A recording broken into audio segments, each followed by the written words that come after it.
Insurance agents from around the world, welcome to the Insurance Guys Podcast. My name is Scott Howell, your fearless host and leader, insurance agency owner and insurance evangelist for I Protect Insurance and Financial Services, based out of Huntsville, Alabama. And before we get started on today's episode, please help me welcome. He is a 6'3" sophomore from Mobile, Alabama, parade first team All-American, Rivals 5-star recruit. He is a fantastic insurance agent and a great American. Ladies and gentlemen, please put your hands together and welcome the incomparable Mr. Bradley Flowers. How are you, Bradley? I'm great, Scott. How are you? Best I've ever been, Bradley. We finished our last podcast, and I looked at Bradley, and I said, Bradley, I need to go bathroom. He said, I'll tell you what. I want you to go upstairs to the eighth floor, and use my personal bathroom up on the 8th floor. And I said, man, that sure is kind of you, Bradley. I appreciate you doing that. So I go to the elevator, hit the button, go up to the 8th floor, go into the bathroom. We're right there on the roof. You got the view of all of Mobile everywhere. I build my nest on the toilet.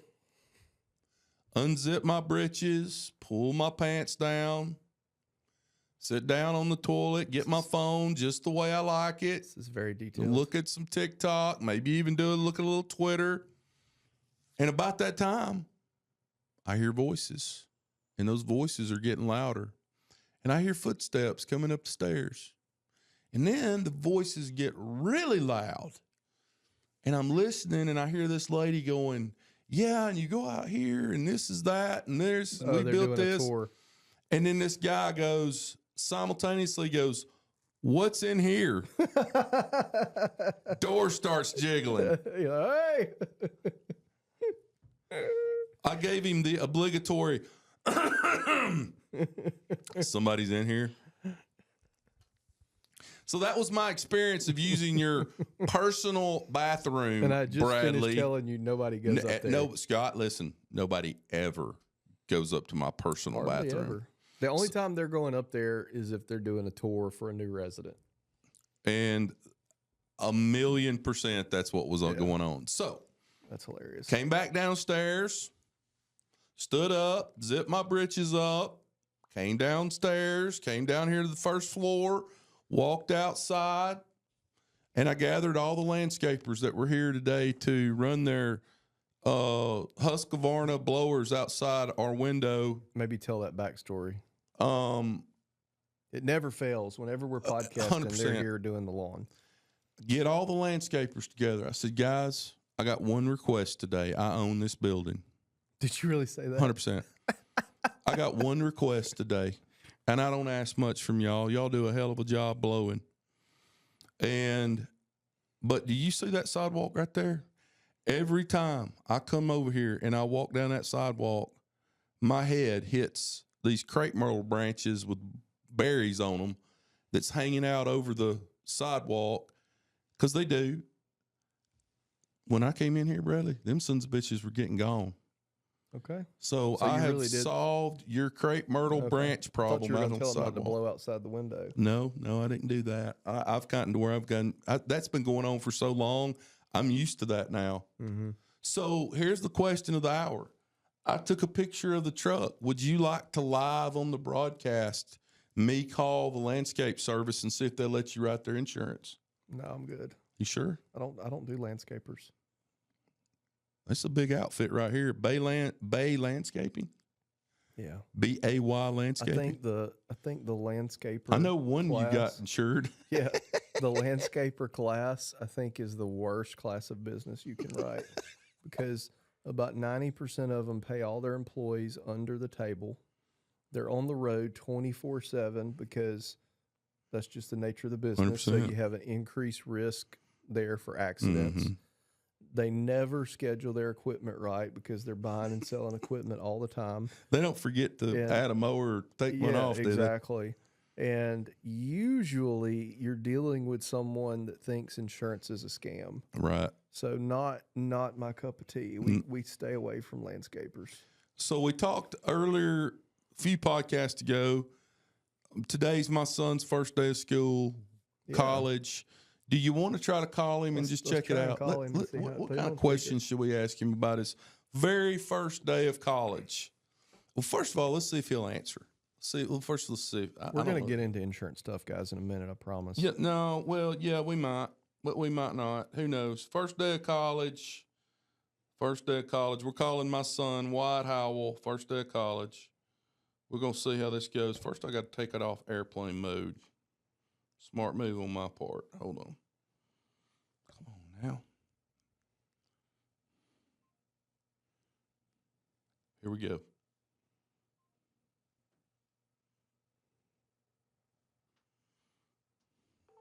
Your call has been forwarded. Oh, man. We'll try him back later. Let me tell you what we're doing, Scott. Tell me about it. Tell you what's going on here. So we have, I mentioned on a podcast a few weeks ago, one of our, we've had an account manager shortage in here. We've grown the agency quite a bit. We're at a point where everybody's a little bit overloaded. We need to get a couple more good account managers in here. That is the project for this year. Is December 2025, we want to get all of our service stuff lined out, get a couple more good account managers in here. And then the goal next year is going to be sales. We really want, we've consistently done, 350 to 500,000 in new business per year, right? We've stayed at that number for a few years. And that's great. That's good. Mm-hmm. It's a lot better than, other agencies. And that's true new business, not remarkets, not cross sales. Mm-hmm. But our size agency right now, and I'm sure you've dealt with this too, that's not growing the agency a lot, especially when you factor in retention and stuff, Sure. So we really want to increase that. Our goal has always been to do about 100,000 in revenue a month, new business. Mm-hmm. So what we are doing is a few of us are actually going to Billy Wagner's office in October. Wow. To spend a day with him because his agency does a tremendous amount of new business every month, and theirs is all personal lines, which is even harder.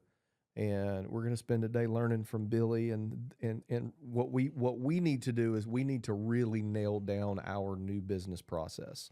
We used to be really good at it, but it was a lot smaller team, and it's a lot easier to control when you're a lot smaller team. Now that we're bigger and we got 5 or 6 salespeople, we want to get everybody on a uniformed sales process. Hey, this is what we do this way every single time. And I figured before we started building one from scratch, why don't we just go to the source? So I will go to Billy's office and then report back, and that should actually line up perfectly for us podcasting next time. So that's super smart, because the way Billy has his agency, and I spend a lot of time with Billy. I mean, not a lot of time, but I see him for a couple of days, twice a year. Mm-hmm. And the way his agency is structured, that's super smart, because they outsource all of their service. So right. that side of the house is not, probably where you want to go. But new business, buddy, that guy can teach you some stuff right there. Yeah, and I'm not saying we're going to copy it exactly, but we're going to take our inspiration, because obviously we still have to deal with service, but we're going to take our inspiration from that. So that's our project for 2026, is really stepping up our sales game. So I think we have a lot of missed opportunities. Yeah, you were showing me in there, you got a ton of opportunity just in cross sales. Hell, just in cross sales. Yeah. And we do as well in my agency. That's something we got to get better at. So Bradley, here's my question that I've been dying to ask you for the past month or two. You've bought a couple of agencies now, and you hear all the guru people talk about retention after you buy an agency is going to be this or it's going to be that. Realistically, after buying these 2 agencies, especially the first one you bought, because there's been enough of a time lag now that that's been a couple years ago now. What is the overall retention going to be if you go out and buy an agency? And I understand it's type of agency and that kind of thing. We were a little bit insulated with that one because the market was still very hard when we bought it. So even if people wanted to leave, they couldn't. But I would say we look at retention at the agency level. We don't really break it down by book. We probably should. I would say we're north of 87, 88%, around 90 something. I mean, we lost one big account that was about that agency didn't have any. It was a lot of small accounts. There was one account that was like $70K in premium that we lost. But other just than didn't that, have a relationship to keep it was the people got sued, and it was an industry. I don't remember the line of business, but basically the gist of it is the people got sued for something that was not covered under their policy, that wouldn't be covered under anybody's policy outside of the scope of what they do. And they took it out on y'all. His attorney told him that we weren't doing our job, and I'm like, well, we just took this over, like it's not, you know what I mean? Right. But I mean, retention's been pretty good on both of them. It hasn't been, have we not been so proactive on them? Maybe it would be, you know what I mean? But no, it's been pretty solid, and that even includes us closing both of those locations. So despite that, I mean, it stayed pretty solid. So it seems like the recipe to buy an agency and remain profitable with it, or get it. You got to close the office. What? You got to. You got to close. That's the fastest you've ever had. Close the office, and then very quickly during the process of purchasing the agency, figure out the all-stars that are with the team, make sure you get them on board, kind of cut the wheat from the chaff, close the agency down, bring it all in-house, boom, bam, boom. You do away with a lot of expenses. Now you got a lot of profitable business left. Yeah. Yeah, that's the formula, unless there's a good enough reason to keep the location open, And just between us girls, you're up to what, 30 million now in premium? No, we're closer to 25. Okay, 25. That's amazing, man. You're at that big. You're playing the big boy field of insurance now. We're getting close. We can't get past. We are stuck We're stuck at 12 million in premium. We've gone as high as 14. We've dropped as low as 11. But we are stuck, and we have been stuck for 3 years right at $12 million in premium. Well, and it kind of goes back to my original point, is like the bigger your agency gets, so we're, say 25 million, and you're doing 400,000 in new business, but your retention's 90%.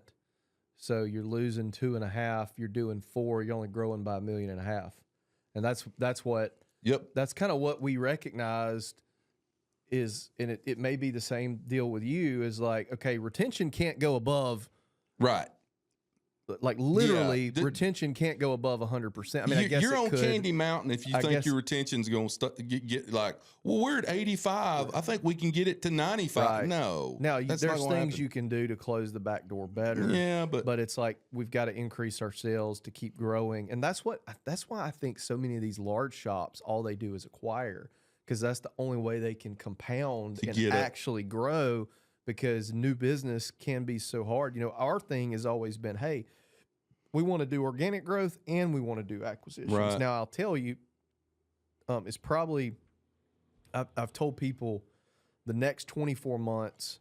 So like the last acquisition we did, LTN Insurance, was sort of middle of the road in terms of I paid top of the market, but the revenue was okay. It was about $400,000 in revenue. I'm probably not going to do another one like that for the next 24 months. I either want to do one that's really small, but a really good deal. I do have one right now I'm looking at that falls in that category, or one that like doubles the agency.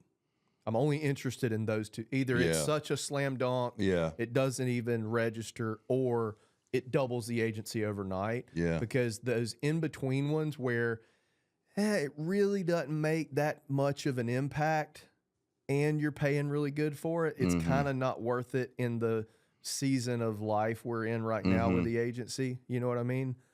So we're kind of taking the next 24 months, unless we get some kind of slam dunk on either end, to just like refine our process and get things running smoothly again like they were before we did that first one. And the one I got now that I'm looking at, I don't think I'm under an NDA. It's about they reached out and I basically said, hey, this person owns another business, wants to focus on that business full time, wants to dump the insurance agency. And so I basically said, hey, this is the only scenario that I would be interested, a little bit of cash down and then a percentage of what renews every month. So my downside to protect that, I don't have to go get a loan. And I did the math on it this weekend. It's not a very big agency, but I did the math on it. My return on my money on the cash I put down in 24 months would be about 21%. That's pretty good. Not bad. So something like that I would do, you know what I mean? Or something that's like another $25 million agency comes to me and says, hey, but now when you're at that point, we're in the territory of like people are going to want 9 times EBITDA and stuff that's out of my ballpark. So at that point, you're looking at competing with Marsh and Hub. Who could knock you out pretty quick. Yeah. So let me ask you this question. That dovetails nicely into my next question. You've been in that world, and 21, 22, 23, there was all this buying, VCs buying, these big outfits buying, Hub, Marsh, all these. Is that all still going on, or is there a lot less of that going on now? I think it's about to start ramping up, especially if interest rates go down. Yeah. I think it's about to start ramping back up. Okay. I feel like it's still been going on. They've just been being a little quiet about it because the deals aren't quite as good. You know, they love coming out and saying, oh, we bought this agency for this much, and that's good advertising. But the valuations and some of the purchase prices, I think, have been restricted a little bit by interest rates. And there's some groups, I talked to one that they were like, hey, we just can't flat buy right now at the debt service we have and the interest rates. It's not possible. Sure. You know, but no, that's going to continue to ramp up. And, you know, people, I don't know if you get this, I get people emailing me all the time. Yeah. Hey, we'd be interested Love in to talking. buy your agency. And I just delete the emails out of my inboxes, you know. It's funny, some of them are like, oh, we'd be interested in buying. We think your agency would fetch 3 times revenue. I'm like, wouldn't even get out of bed for that, you know. But if you you've got the debt service right now on what you've already bought. So how long will it take you to pay off the 2 agencies that you've purchased? How long before that goes away so you don't have that monthly debt service? Probably 8 more years. 8 years. So at 8 years, here's the thing. That might be your time to start looking to sell. Maybe not. If you can continue to grow organically. We might do another one by then and reset it. But I was talking to Kerry Wallace about this. I was like, man, I don't like debt. I'm not I'm a pay cash for my cars kind of guy. But I told Kerry Wallace, I was like, I'd love to like make extra payments on this and pay it down early. She actually told me not to do that. She said, I wouldn't do that. I would just retain the extra cash and then you could pay it off in chunks if you want to. That way you at least have that option, you know? You want to know something that's BS? You want to know something that's BS? Tell me. The fact that, let's say at the end of the year, I had a $200,000 surplus and I wanted to throw that onto the debt, I don't get a deduction. I still have to pay taxes on that. You know what I'm saying? Yeah.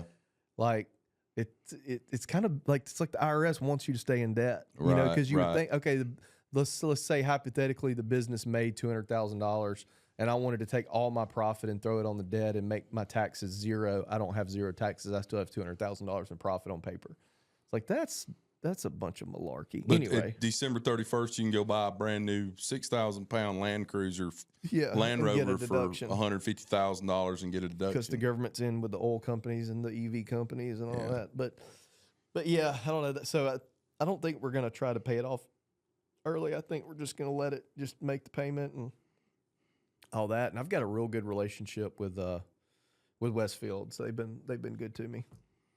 Well, there you go. I had other questions for you, but no, I can't remember what they were. What's going on in your agency? I know the last time we were here, you mentioned some staffing issues. And Still got staffing issues. We're considering closing some offices. why? One office, I won't say which one it is the bane of my existence in terms of client problems. And I don't know. We'll see. I haven't fully made a decision yet what I'm going to do. Got some extenuating circumstances I want to look into. I mean, if you look, like when we closed the Gulf Shores office, I mean, when you just look at the dollars that go into it, and I know you've got really low rent, but you've got, internet, water, power. Usually you have to staff up in that location. That's right. The effort, one of the big motivating factors to us closing Gulf Shores was me feeling like I had to go there. Oh, I know. Trust me, brother. And so when you factor all that in, if you can maintain the same amount of business and keep your people happy by having less locations, it kind of makes sense. Like the only reason for me to keep Gulf Shores open was ego, because it was on the main stretch of the main highway going to the beach, and people texted me all the time. I saw your logo. I saw your building. Sure. But other than that, there was no reason to keep it open. Yeah, and I think another thing, when you're in so many different locations in such a central area as we are, in one of the fastest growing areas of the country, in Huntsville, the Huntsville-Madison area, and you look at it from the perspective of, like, for you, Mobile County, if I threw a map up here on this piece of plywood of Mobile County, you could probably circle for me, here are the areas where we do write business and where we want to write business. Right. And those areas would probably be a Venn diagram. They would overlap. Yeah. And the same for me. I'm almost ready to go backwards to go forwards relative to, we don't want to write in this area, although we got a pretty good bit of business in this area, but we want to write more business over here. So why do we want to have a presence here when I would rather spend more money on an office in this location where we do want to write a bunch of business? The caveat is there a strategic advantage to having like Priceville, for example? I imagine the people in Priceville like to go to an agency in Priceville. That's to some degree, but you have towns, and that's not one of the offices I'm talking about. I knew it wasn't. That's why I mentioned it. But you have towns like that it's like my hometown. Still got that hometown feel. I've considered opening an office in my hometown, similar like you did, but you think, well, Bradley, why don't you just run advertisements there? And so, no, that's not going to work there. Right. Like, you got to have a location there where people see it and they can go to. And then you get into the question of, is that the type of business you want, where people are coming in the office? And, at Gulf Shores, there was a bunch of people that came into the office there, and that's why we didn't close it forever. And then we slowly realized, like, wait a minute, those are kind of not our target client. We don't really care if they go elsewhere, but we really haven't had that many people call and ask, where'd y'all go, So, yeah, I think we got some of that with the office I'm talking about closing is the ones that are coming in pain. Yeah. Well, what we did. Is that really the business you want anyway? I'll tell you this. I may have told you. What we did with Gulf Shores is we were going to do it 6 months. We ended up doing it 4 months before we closed it. Is every person that walked in that office, we gave them, hey, by the way, in a few months, what we did is we said we're going to be changing locations and we're not sure where we're going to go. Sure. So call this number. This is how you're going to, here's the email. And we basically had that spiel with every customer, every cash payer, or every in-person payer. We didn't really have any cash payers. Hey, you're not going to be able to do this. You're going to call this number, et cetera. And we sort of primed them. It wasn't just a pull the ripcord and we're gone, which is how we were in Saraland. When we moved from Saraland to Mobile, we just like up and left. There was never a heads up or anything like that. Right. So, yeah, I think that's something that I'm looking heavily at for next year, is maybe doing a little bit of consolidation, but it's got to be very thoughtful. I mean, you don't want to do something that's going to really upset the apple cart, which I don't think it will. Insurance today just isn't what it was when I started, where people wanted to come in, drink a cup of coffee, call and make their payment, didn't want to give you your Social Security number. No matter where you are now in America, just about, I know there's a few exceptions. People are kind of used to paying online. They're used to, they don't have time to stop by your office and sit there and talk for 45 minutes, Mm-hmm. Those days are kind of behind us now, and everything's done on that mobile phone. So I don't think it's as big a deal anymore as it used to be. Mm-hmm. I agree.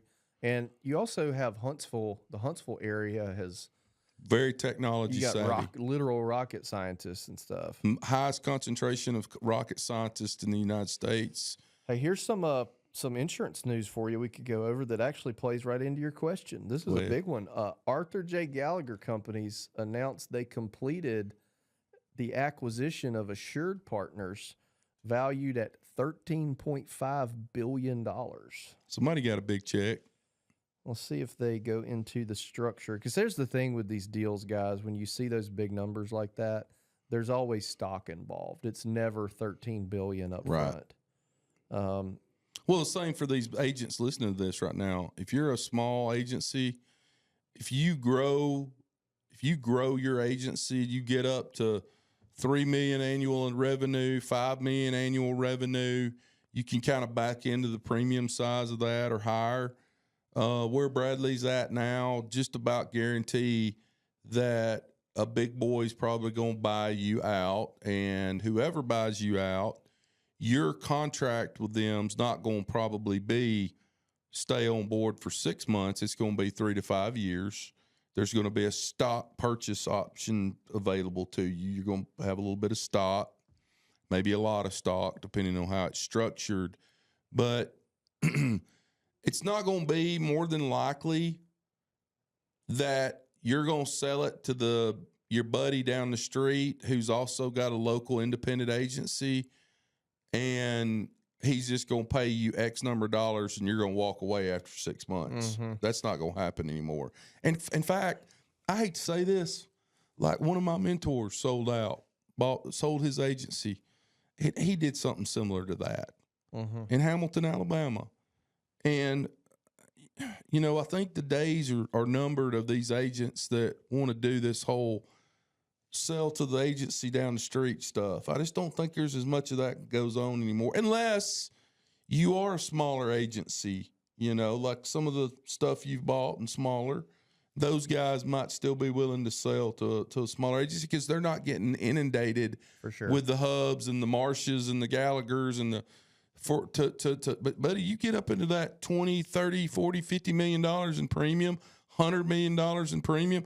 I mean, we both know agents who have agencies that are huge in small towns, and I will guarantee you none of those guys are going to sell out to the damn independent agent down the street. It's just not going to happen. So here's another article posted in Insurance Journal a few days ago, and this kind of goes back to the softening of the market we talked about. Florida Peninsula, which is a carrier in Florida, files for an 8.4% rate cut on homeowners rates and a 12% cut in condo owners. Tell me that is not a sign that things are softening. Sure. Florida homeowners carrier filing for an 8% decrease and a double-digit decrease in condos. By the way, your weatherman this morning in Mobile was hilarious. He's like, okay, here's the Category 3 storm out in the Atlantic. Here we've got another one forming in Africa. We don't know where that one's going to go, but it really doesn't matter because we're going to get hit by one eventually. Yeah. I was like, damn, dude, that's a little aggressive. Well, the problem is this is why I like James Spann. I get so pissed off with these weathermen that are local because all they want you to do is keep watching. Right. Like this morning, they're like, during the recording of this, Hurricane Aaron is out in the Atlantic. There's zero chance Hurricane Aaron hits land. Yeah, it's not Hurricane coming to the US. Aaron strengthens to Category 5. Who Click cares? here to learn more. I'm like, guys, we shouldn't even be talking about this. Who cares? And like my sister-in-law thought that we were going to be under binding restrictions. Right. And I'm like, no, it's not even coming here, Right. It's not even hitting the U.S. So it's like That's it. But it's the way they get eyeballs on the TV Correct. set because people go, "Oh, hurricane! I got to watch this." Yeah, and I get frustrated with the local, but I don't really get excited or nervous until there's one that's like Sitting down in the Gulf, well, spinning. you look at the spaghetti models and all that, and really people in Mobile, anything category 2 or below, nobody's really, Waffle House isn't going to close. Right. With the caveat being, I think Sally was a Cat 1 or Cat 2, but it was moving very slow. If it's moving slow, that's when you have a problem. That one snuck up on you. Yeah, because it was moving slow. Everybody was saying, including James Spann, everybody was saying, yeah, this isn't going to be an issue. Right. But because it was moving so slow, it was rain and rain and rain and rain. Yeah, and rain. If you get it got on the coast right here, and it just it didn't percolated. move. Yeah, you have one moving fast, it moves through, you're good. Yeah. But yeah, I really hope we don't have one this year. All this soft market shit will go out the window. Out the window. We need one more year, really 2, before we have a direct. Did hit. you have any last year? No. Nothing last year. No, I do. So here's Although the you thing, did have that one that went through Florida and Georgia and went up through North Carolina, and it sat in North Carolina for 2 days and percolated. Here's the thing, though, guys. The worst part about a hurricane is going 1 week to 2 weeks without power. Yeah, that's the worst part. That's at least the part I hate the most. I've got me a home standby generator. Please don't tell any of my family I have one. Yeah, them some bitches will be over there thick as the hair on the dog's back. It's hidden behind my house, so we will have power, and that'll be Portal Insurance HQ, I would imagine, for a little while. But yeah, and we'll probably what we'll do. We've done this a few times. When there's a chance that one might come here, we will give our team the option for some of them and their families to go north, and I'll book them a hotel with the caveat of they're going to have to work and help with claims while they're there. So I'd tell you something else I did. I bought a Starlink. So I've got fiber internet at my house. I have fiber internet here. So theoretically, if you have fiber internet, as long as you can get power, because it's underground, as long as you can get power, you have internet. But if something happens, whatever, so as a fail-safe, I bought a Starlink. And what you can do if you buy, and for those of you insurance agents listening to this that are in catastrophic prone areas, I think it's good to have. If you buy a Starlink directly from Starlink, you have to start it with the service. So you have to sign up for a monthly payment. I didn't want to do that. If you buy one from Best Buy, you can just buy the device, and it comes with 1 hour of free internet. Because you think about it, if you buy the device, but you don't have any internet to set it up, you're not going to be able to get it set up. So it comes with 1 hour of free internet, and then you can set up the payment plan when you need it. So we've got that as sort of a fail-safe. We learn a thing or two. We've seen a thing or two. Seen a thing hey, I've got a gift for you. I forgot about it. Hey, by the way, worst hurricane to ever hit Mobile was Camille, right? 1979? I believe that is either Camille or Frederick. That's the consensus. That was the one. I think they were back-to-back. Might have been the same year. Hit right here where we're sitting, didn't it? Mm-hmm. All right, I got a gift for you. This has nothing to do with the podcast. This is a Warlord Beer Body and Hair Wash. Hell yeah. I'll use that tonight. Southern Tobacco scent. And this is veteran owned and distributed from Mobile, Alabama by Warlord Beer Company. I had no purpose from this other than this is the one I use. And I was at the barbershop last week and I saw veteran owned on here. And I was like, you know what? Scott might want one of those. So there you go. I bought you that. And I forgot I hid it over here. Well, before I end this podcast, because we got to go in just a second. Before I end this podcast, thank you so much for my gift. Absolutely. I will definitely use it tonight. Let's try him one more time. See how first day of school went. Oh, Dad, stop If calling answer. me. If he'll answer. Let's see if he'll What answer. if I called him? If I'd quit turning my phone on airplane mode, that'd be great. You turn your phone on airplane mode more than anybody I've ever met. I know. I just don't like getting called. Here we go, folks. At least it rang.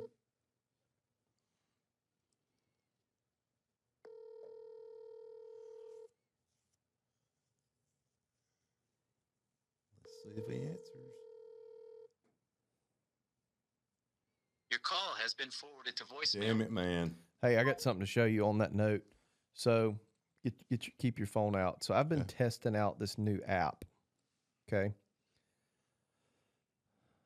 I'm not going to say this number on the air, so call this number right here. Okay. The top number. Okay. This is an AI app that you download onto your phone, and it's designed for, I know a lot of you guys give your cell phone to clients. It's designed for if you have clients calling your cell phone, and it's an AI app that answers your phone for you. And it will also transcribe your calls and create notes, tasks, reminders, to-dos. All right, let me see my phone back. Put it up to the thing. Turn it on speaker. You got a joke. I'm calling it right now. This is California. It's not ringing on my end. Oh, here we go. Hey there, you've reached Portal Insurance. They're currently unavailable, but I'm here and happy to answer any questions you have about our company. How can I assist you today? Yeah, I had a damn squirrel fall out of a live oak tree down here in Saraland and broke my damn windshield all to pieces. I need to file a damn broken windshield claim, please. I'm sorry to hear about the trouble with your windshield. I can help you get started with filing a claim. Could you please provide your name and the best way to reach you back? My name's Richard Stevens. Phone number 256-874-3206. Thank you, Richard. I'll make sure Bradley Flowers gets your message about the broken windshield claim. Is there anything else you'd like to add or any other way I can assist you today? Yeah, tell him to damn call me. I need to get this shit done. My wife's got to go to the beach tomorrow with my 2 stepkids, and I'm trying to go play golf, and I ain't got time to mess with this shit tomorrow. So tell him to give me a call. I'll make sure to pass along your message to Bradley Flowers and let him know it's urgent. You can expect someone to get back to you within the next 24 hours. Thank you for calling Portal Insurance. We appreciate your call, and I hope everything gets sorted out quickly. Have a wonderful day. Bye. So what it does, and it's not quite as It's good going to as, send you a transcript. it's not quite as good as Gale, but what it does is it summarizes the call and it creates a to-do on my phone for me to do these things that you asked. Right. And then, so it's, okay, here we go. So urgent windshield claim call. Reason for call, broken windshield. Caller's urgency to resolve the issue due to family trip and golf plans. Requested to be contacted emergency. You can email from it. You can create notes on it. I can send it to Slack. It's got a Zapier integration. Does it have a callback number too? Yeah. And so what it does, there's 2 ways to use it, 3 ways to use it. The one is they create a custom number for you. That's the number you called. So if you don't want to give your actual cell phone out, the other thing you can do is you can forward your incoming calls to this number. Mm-hmm. So anybody that calls you, and then the other way you can use it is you can have it set up as like just a voicemail, like what that was. I didn't answer, so it's voicemail, or you can have it answer for you. Where it's like, hey, this is Bradley's AI assistant. Please let him know what you're. And Apple's actually coming out with a feature that does that. Apple, So what's this called? It's called M1. M1. But I just discovered it the other day, and anyway, it's kind of a neat little thing that, you know, I know a lot of you guys out there give your cell phone number to clients. It might be something to consider if you're inundated with cell phones. None of our clients have my cell number, but if they did, I'd be using the heck out of this. Yeah. So M1, like M, the letter M, the number 1. yeah. Cool. Yeah. Well, guys, thank you for joining us today. This is Scott Howell and Bradley Flowers, the Insurance Guys podcast. We celebrate our 8th year this year, bringing you content, hoping to help you agents any way we can. And as I end every episode, rewards come from action, not discussion. Get your ass out from behind that desk today and go become the mayor of your village. Go become the insurance guy or girl in your community. Write good business for the clients, write good business for the agencies that you guys represent. Write good business for the carriers that you guys represent. Bradley Flowers, I love you. Love you too, man. Guys, we are so excited and proud to be going into our 8th year of the Insurance Guys podcast, and we wouldn't keep doing it except for y'all, and we appreciate y'all so much. Thank you for listening. Thank you for being a part of our family, and we'll see you back here real soon. Take care.